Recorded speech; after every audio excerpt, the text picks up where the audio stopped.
Hello friends, কেমন আছেন সবাই? আশা করি ভালো আছেন। ফ্রেন্ডস, জানতে হবে চ্যানেলে আপনাদেরকে সবাইকে স্বাগত। যারা ফেসবুকে দেখছেন পেজকে ফলো করবেন, আর যারা ইউটিউবে দেখছেন তারা চ্যানেলকে সাবস্ক্রাইব করবেন। আজকে যে বিষয়টা নিয়ে আলোচনা করব সেই বিষয়টা হচ্ছে, আপনি অনেক ঋণ ধারে জড়িয়ে গেছেন, কোনো কিছুই ভালো লাগছে না, আপনি বুঝে উঠতে পারছেন না কী করবেন। দেখুন, এই ঋণ যে কথার অর্থটা আছে না, ঋণ, লোন, এটা যেরকম নিতে খুব ভালো লাগে সেরকম দিতে খুব কষ্ট লাগে। তো ঋণ যখন আমরা নিই, তখন আমরা পেছনের কথা ভাবি না যে আমরা এটা দিতে পারবো কি না, বা কোনো এমার্জেন্সি হয়ে গেলে, বা আমার কোনো অসুবিধা হয়ে গেলে, কোনো চাকরি চলে গেলে বা বিজনেস বন্ধ হয়ে গেলে আমি কী করে শোধ করব, এটা আমরা কোনো দিনও ভাবি না। আর এটা কেউ ভাবেও না, আমি কেন, কেউই ভাবে না। কিন্তু আমরা যখন ঋণটা নিই, বা আপনারা যখন ঋণটা নিচ্ছেন, তখন ঋণটা নিয়ে আমরা যদি কোনো ভালো কাজে লাগাতে পারি, যে আমি সেই ধরুন আমি 100 টাকা একটা ঋণ নিলাম, সেই 100 টাকা থেকে আমি একটা কোনো যদি 100 টাকা দিয়ে আমি 150 টাকা তৈরি করতে পারি বা 200 টাকা তৈরি করতে পারি, তাহলে কিন্তু আমি ঋণটা শোধ করতে পারবো। কিন্তু আমরা কী করছি ম্যাক্সিমাম ক্ষেত্রে, যে ঋণটা নেওয়ার পর সেই ঋণটা দিয়ে আমরা অযথা খরচা করে ফেলছি। এক্সাম্পল, যে ধরুন আজকে 1 লক্ষ টাকা আপনি একটা ঋণ পেলেন কোথার থেকে, তো সেটা দিয়ে আপনি কোনো কাজ না করে সেটা দিয়ে কী করলেন, ঘরে টিভিটা অনেক পুরনো হয়ে গেছে, একটা টিভি কিনে নিয়ে চলে আসলেন। ঘরে একটা ফ্যান অনেক পুরনো হয়ে গেছে, একটা ফ্যান নিয়ে চলে আসলেন।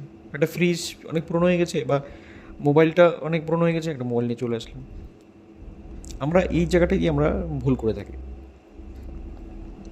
বরঞ্চ ওই 1 লক্ষ টাকাতে যদি আপনার যদি কোনো ছোটো বিজনেস থাকে, বা আপনি যেই কাজে যুক্ত সেই কাজে যদি টাকাটাকে ইউটিলাইজ করেন, তাহলে কিন্তু 2 মাস বা 6 মাস পরে কিন্তু ওইখান থেকে অল্প করে আপনি একটা করে জিনিস কিনতে পারবেন।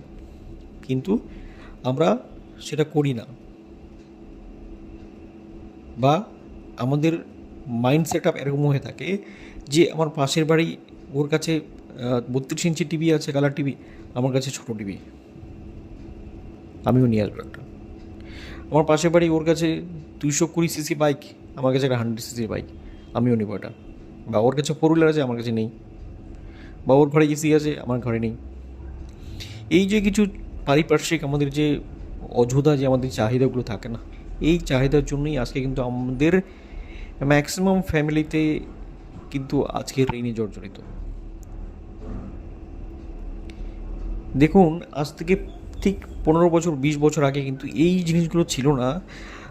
তখন কিন্তু দিব্যি, তখন ইনকামও কম ছিল আমাদের ফ্যামিলিতে, আমার বাবা মা যা, সবার দেখবেন সবার ফ্যামিলিতে ইনকামও কম ছিল, কিন্তু তবুও সবাই দিব্যি চলে যাচ্ছিল। এখন দেখবেন আপনার ঘরে হয়তো রোজগারের আগে একজন ছিল, এখন হয়তো 3জন রোজগার করেছে, তবুও দেখবেন এখন হচ্ছে না।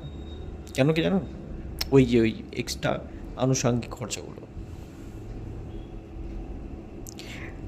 আগে বলুন তো আপনি, আজ থেকে 10 বছর আগে যখন আমরা যখন ছোট ছিলাম, তখন 15-20 বছর আগে, যখন তখন আমরা কোন সানডেতে আমরা বাইরে ঘুরতে যেতাম, শপিং মলে যেতাম, ঘুরতে যেতাম? বা তখন ছিল না, যেতাম না। এখন দেখবেন প্রত্যেক রবিবার হলে কিন্তু দেখবেন আপনার প্রত্যেকটা ফ্যামিলি হোক বা প্রত্যেকটা ছেলে মেয়ে কিন্তু কোথাও বাইরে যায়, বাইরে গিয়ে প্রত্যেক রবিবারে হয়তো কম করে 1000 থেকে 2000 টাকা খরচা করে দেয়। এটা আসবে কোথার থেকে? এটা তো আপনার ওই ইনকামের থেকেই যায় না। তো এই যে আনুষঙ্গিক খরচাগুলো, এগুলোই হচ্ছে আমাদের ব্যাড ডেপ যাকে বলে, মানে খরচা যেগুলো আপনি বুঝতে পারবেন না, কিন্তু এগুলো খরচা হয়ে যায়, কিন্তু পরে আপনার মাসের শেষে গিয়ে আপনার দেখা দেয় যে আপনার কোষাগার এতটা খালি। তো এর থেকে বাঁচার কী উপায় আছে? এর থেকে বাঁচার উপায় কিছু নেই, বাট আপনাকে এই আনুষঙ্গিক খরচাগুলো আপনি যদি সেভ করে চলতে পারেন, তাহলে কিন্তু আপনার এই ঋণ যে কথার অর্থটা, সেই কথার অর্থটা কিন্তু আপনাকে আর বুঝতে হবে না, বা এই কষ্টটা যে আপনাকে নিতে হবে না। কিন্তু আমরা করি না, আমরা সব উল্টোই করি। মোবাইলটা একটু পুরনো হয়ে গেছে, নতুন মোবাইল নিয়ে নিলাম। বাইকটা একটু পুরনো হয়ে গেছে, বিক্রি করে নতুন আবার আরেকটা ইএমআই নিয়ে নিলাম। কারণ ইএমআই যে কথাটা আছে না, এই ইএমআইটাই হচ্ছে মানুষকে আজকে ডেটে মধ্যবিত্ত থেকে নিম্নবিত্ত যারা আছে তাদের ফ্যামিলিকে চাপ বা প্রেশার বা অশান্তির একটা মূল কারণ ইএমআই।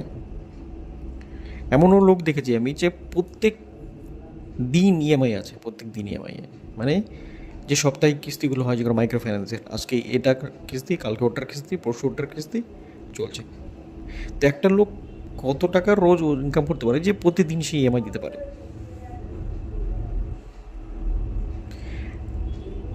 এই ঋণের জালে যারা পড়েছে না, তারা আজ পর্যন্ত কেউ বেরোতে পারে নাই। খুব কম লোকই বেরিয়েছে, আর খুব কম লোকই যে সাকসেস হতে পেরেছে কি বেরিয়ে গিয়ে ঋণ থেকে একদম মুক্ত। বেশিরভাগ কিন্তু ওই ঋণে জর্জরিত হয়েই লাইফটা শেষ করে দিয়ে পরে কী হচ্ছে ওই ফ্যামিলিতে কনভার্ট হয়ে যায়।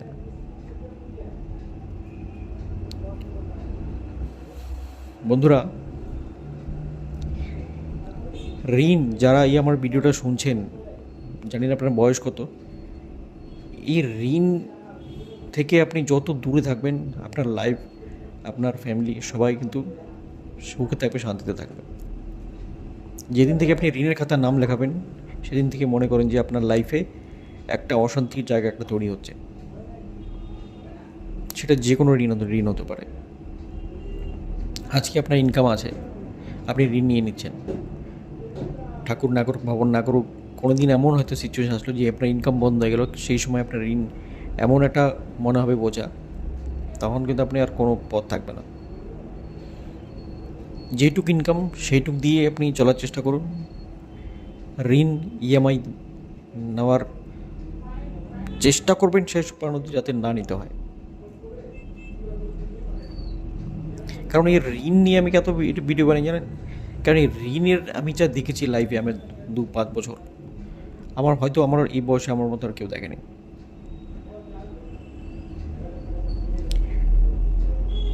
তো বন্ধুরা, আপনার ফ্যামিলিতে যদি এরকম কোনো ঋণ থাকে তাহলে আপনি ইমিডিয়েট সবার আগে খাওয়া দাওয়া ছেড়ে আপনি সেগুলোকে শোধ করার ব্যবস্থা করুন, নাহলে কিন্তু বিপদ আরও বড় হতে পারে।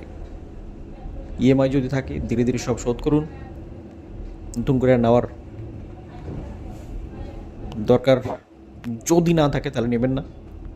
কারণ ইএমআই কি এমন কি জানেন, ধরুন আজকে আপনি একটা ইএমআইতে মোবাইল নিয়েছেন 10টা কিস্তি, যেই 8টা কিস্তি হবে না, তখন আপনার মাইন্ডসেটটা এরকম হয়ে থাকে, আরে 8টা কিস্তি তো আরেকটা নিয়ে নিই, আরেকটা বাড়িতে একটা বড় টিভি বা ফ্রিজ বা এসি নিয়ে নিই, বা আরেকটা মোবাইল নিয়ে নিই। এরকম আপনি যখন ঋণ শোধ হবে না তখন আপনাকে ভেতর থেকে অটোমেটিকলি এটা ফিল হতে থাকে। তো ওই জায়গাটাই লোক ফেসে যায়। তো যাই হোক বন্ধুরা, ঋণের থেকে দূরে থাকবেন, আমি বারবার বলছি। দেখুন, আমি আমার এক্সপিরিয়েন্স থেকে বলছি, যারা ঋণ নিয়ে কত লোক সুইসাইড করে মারা গেছে। তো যে ঋণ নিয়ে সুইসাইড করে মারা যায় না, সেই ফ্যামিলিটাই জানে একমাত্র সেই ব্যথাটা অন্য কেউ ফিল করতে পারবে না। যাই হোক বন্ধুরা, ভালো থাকবেন, সুস্থ থাকবেন, ঋণ থেকে দূরে থাকবেন, ঋণ যাতে না করতে হয়। আমি এটাই সবার কাছে কামনা করি, প্রার্থনা করি ঠাকুরের কাছে, যাতে কারোর ঋণ না। আপনি নুন ভাত খেয়ে থাকুন ঠিক, কিন্তু ঋণ করে কোনো দিনও কোনো জিনিস করবেন না, বা জিনিস বা লাইবিলিটির মধ্যে যাবেন না। ওকে, থ্যাংক ইউ সো মাচ, ধন্যবাদ। দেখা হবে পরের কোনো একটা ভালো টপিকে। আপনাদের জন্য কোনো টপিক জানা থাকে যে এই টপিকে একটা জানা দরকার, তাহলে আমাকে কমেন্টে অবশ্যই জানাবেন। আমি সেই টপিকের উপরে আমার যতদূর অ্যানালাইসিস থাকবে আমি বানাবো। থ্যাংক ইউ সো মাচ, ধন্যবাদ।